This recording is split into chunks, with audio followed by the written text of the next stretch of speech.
The prior mission, vision, and values was created 50 years ago, so these were recently refreshed. For our new mission to design and build homes people love at a price they can afford, it's short and simple and captures what we do every day. It encapsulates how our team members design new houses, create great exteriors, create interior floor plans, shows up with our purchasing and production teams, and even shows up in how quality is driven. We work hard to drive down our costs to efficiencies so more people can buy our new homes. Now I'll move on to my executive summary. Within our company, the project I'm leading is the following. I'm involved with the launch of a new learning and development project. By the end of Module 6, the achievement I expect to attain is to shoot at least 2 corporate videos. We'd like to potentially allow each team to speak to the work areas that might be of particular interest or perhaps that they think would be surprising for team members to know. And to this end, we will schedule approximately 2 to 3 days of shooting in our corporate office with each department. The people over whom I will exert influence are Deborah, the Vice President of Team and Culture, Stacy, the Learning and Development Manager, Danielle, the Learning and Development Specialist, as well as all senior leaders on the teams of Finance, IT, Team and Culture, Manufacturing, and Marketing. Our projected leadership challenges aim to be overcome through the use of emotional intelligence, persuading others, sharing leadership, and creating a sense of urgency. The end product will be several 5 to 7 minute videos. Each department has its own standalone video, and each of those videos will have many potential uses.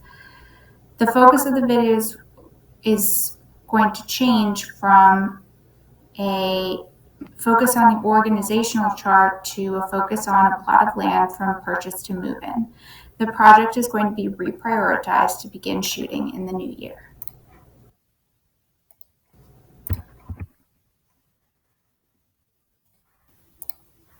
In the summer of 2021 employee satisfaction survey, there were several comments from our diverse team members around gaining a deeper understanding and education on how the company operates and how each department fits into our overall operations. Ackley, Eli, and Thomas, 2020, mentioned that diversity's benefit has mainly to do with helping with the process of learning, but team conflict can also arise from diversity. That's exactly what I was fearful would take root during the project. Williams and Mihailo, 2019, describe about making hiring, management, and team development decisions less biased.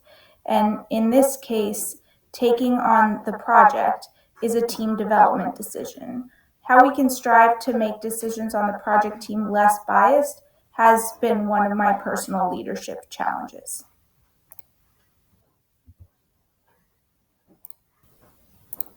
The vision of my project is to raise awareness and education on our corporate support services for team members new to our company and to the home building industry. This vision is important because of the comments on the 2021 Employee Satisfaction Survey. Final deliverables will include a series of 5 to 7 minute videos for use in potential lunch and learn sessions. These sessions could highlight each department. And during the event, we could potentially open the forum up for questions from team members. The other aim of the project is to further develop the onboarding curriculum for new hires by breaking each piece of the strategic plan apart to be its own course with the video as a tool to bring the strategic plan to life.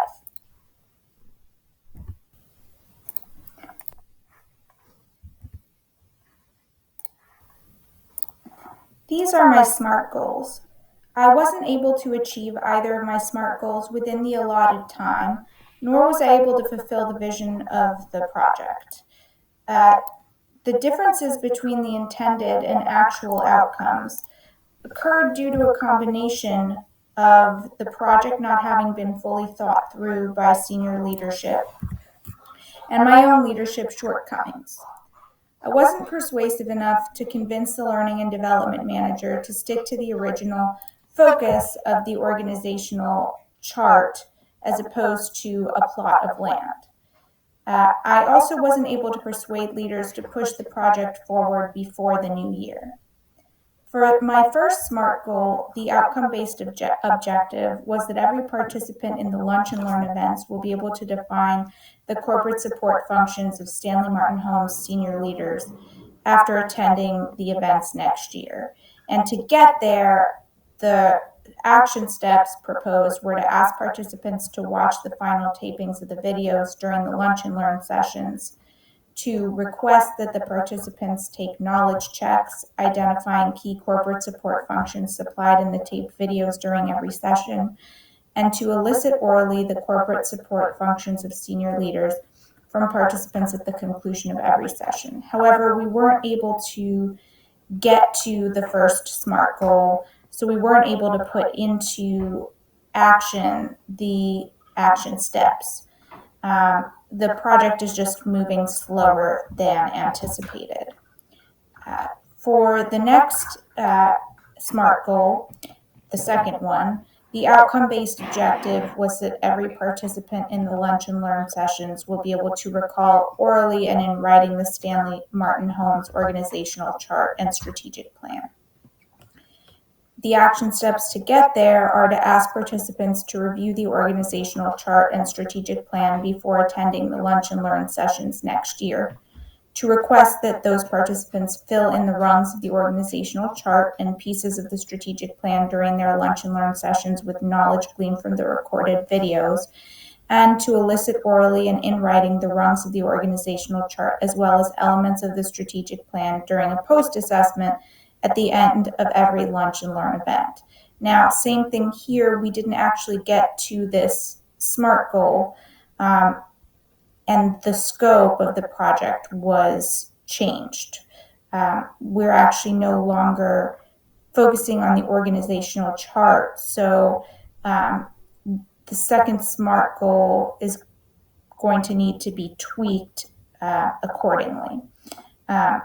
These action steps would no longer totally apply. We can kind of tweak them, though, to make them apply in the future. Now, the reason they don't apply is due to my shortcomings in persuasiveness, mostly, because the Learning and Development Manager came to me and let me know that the project was going to take this other direction, focused on a plot of land rather than the organizational chart, and I was not able to persuade her otherwise.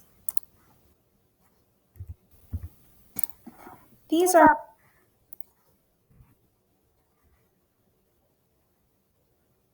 Fletcher, to date, I've met with Deborah Fletcher, the Vice President of Team and Culture, and Stacy Perry, the Learning and Development Manager, to review the timeline for shooting the 5 to 7 minute videos. We also decided on a list of potential questions senior leaders will answer. I've met with our videographer, Jason Cheng of Lost Note 2, and explained to him the questions I drafted to help get senior leadership ready to shoot the videos. To come up with the questions, I reviewed the strategic plan, our position descriptions, which can be found on our SharePoint site, and spoke to some additional members of the Team and Culture team.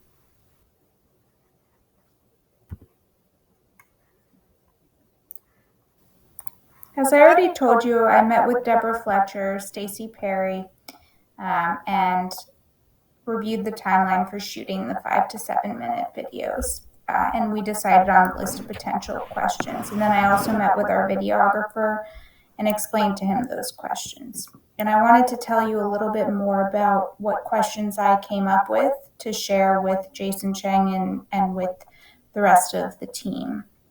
Those were, what kind of decisions do you make? And again, these questions are directed to senior leadership. How does your job fit within the organization and industry? What is your major contribution to your profession? Are there opportunities to continue to learn in your job? If so, how?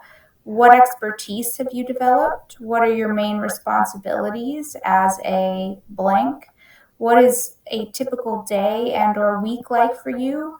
What do you like most or least about your work? And how does what you do daily support Stanley Martin's strategic plan What metrics do you track on a regular basis? How do you use the information to adjust your approach? How would you describe your team culture? What kinds of problems do you deal with? How do most people enter the type of work that you do, and how did you get to where you are? How long have you been in this industry, and how would you describe the industry? I think one of my leadership challenges will lie in adequately preparing the senior leaders for their interviews. The other challenge would be to convince others that using the organizational chart as a compass, we can bring the strategic plan to life. I'll need to demonstrate emotional intelligence and also that I can persuade others to overcome these challenges. And those are really the top two leadership challenges that I'm going to focus on for the duration, and that I did focus on for the duration of the project. I know I mentioned before that I also would focus on the fact that the team is diverse and that can create conflict.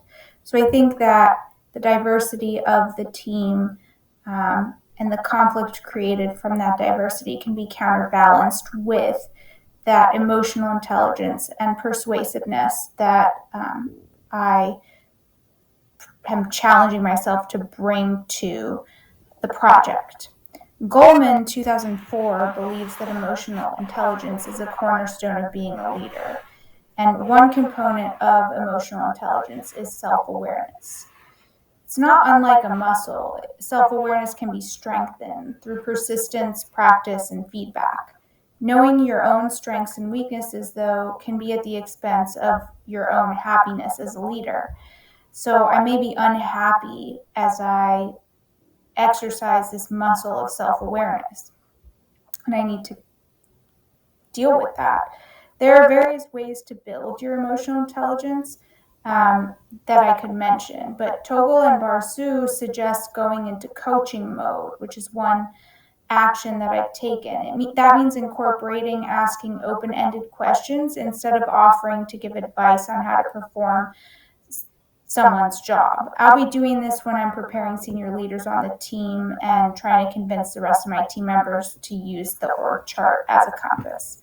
There may also be a point at which self-awareness can be too much, so to speak, and can cause a hyper-focus on your limitations versus your strengths. Marshall, 2005, mentions that one way to limit self-doubt is to be aware of it as your inner critic. For example, during a difficult performance evaluation conversation or during a tense conversation in general, just like the ones that I'll be having when it comes to this project, I might coach myself to choose to see the performance data regarding my areas of improvement from the vantage point of learning and development rather than from the perspective that I'm simply not good enough. Persuading others to see it my way can and will be challenging as well. Grant, 2021, suggests using tactics that play to someone's strengths to persuade them. For example, if you're talking to someone who acts like a know-it-all, ask them to explain how something works to you. If someone's really stubborn, let them take control of the project. If the person you're speaking to is really full of themselves, you can find ways to praise them. And lastly, if someone tends to disagree a lot, disagree with them. So as you can see, kind of counterbalancing the personality characteristics or strengths that someone has with the tactics that you take on is helpful in trying to persuade them. But you need to be aware of who you're talking to and whether they are a know-it-all, whether they are very stubborn, if they're full of themselves, if they tend to disagree a lot. Once you notice that, you can take the appropriate action. The org chart that I intend to use lays out our departments and divisions. Our departments are based on our corporate support functions, and those are accounting and finance, IT, the chief operating officer kind of department, then team and culture and architecture. Our divisions are purchasing, land, construction, sales, and warranty. Despite my use of emotional intelligence and persuasiveness, I don't think my efforts were very effective, and the project is right now at a standstill. As I already told you, I came up with to share with Jason Chang. As I already told you, I met with Deborah Fletcher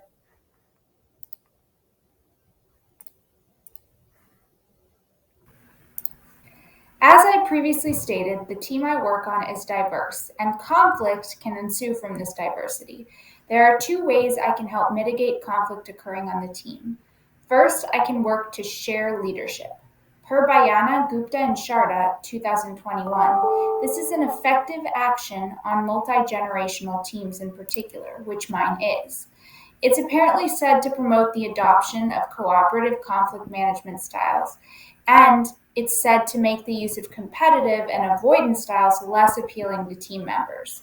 Secondly, to increase the value from task conflict while reducing the toxicity and intensity of affective conflict, we can establish norms of inclusion, tolerance, and openness. This might involve creating a charter to establish these norms and write them down so that we all agree with them. We'll also likely have difficulty sticking to the timeline for starting to film.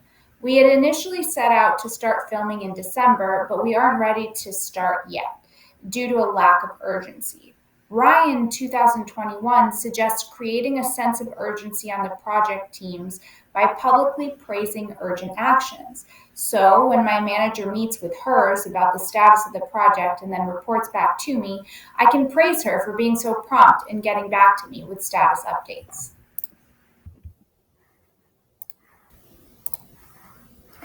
Our project has morphed since it began. Instead of focusing on the organizational chart, which I tried my best to use my persuasive abilities to convince the team to do, it was decided that because there might be turnover in employees, we should not focus on people, but on a plot of land from its initial purchase to when a family moves into it.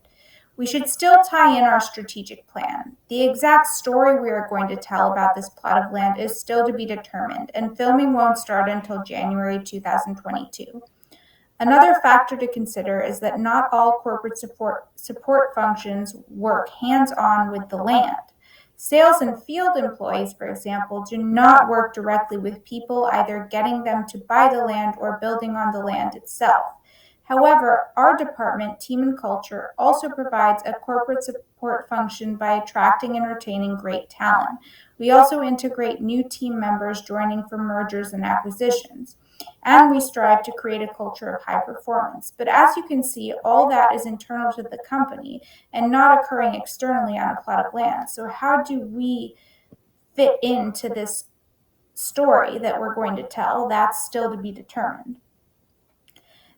With the scoping out of the project, the determination of SMART goals, the vision, and the action plan were all strong components of my project. But the project didn't get very far, either due to the direction that project leaders ultimately decided to go, my own leadership shortcomings, or a combination of both. If I were to do this again, I would have picked a different project since this one began and then got delayed and re-envisioned. I would pick a project for which more work got done throughout the span of the several weeks we had, such as a project I'm working on in which I'm creating a condo risk mitigation training program outline. On that project, I'm also working with a group of 3 to 4 people to design and deliver the training. But ultimately, if I had to stick to this project, I would really just focus on my persuasiveness and try to bolster that.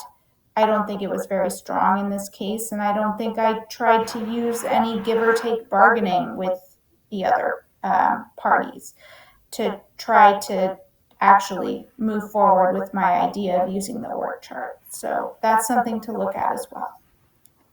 Anyway, I hope you enjoyed learning about my project, and I will talk to you again, hopefully at some point in the future. Thank you for watching.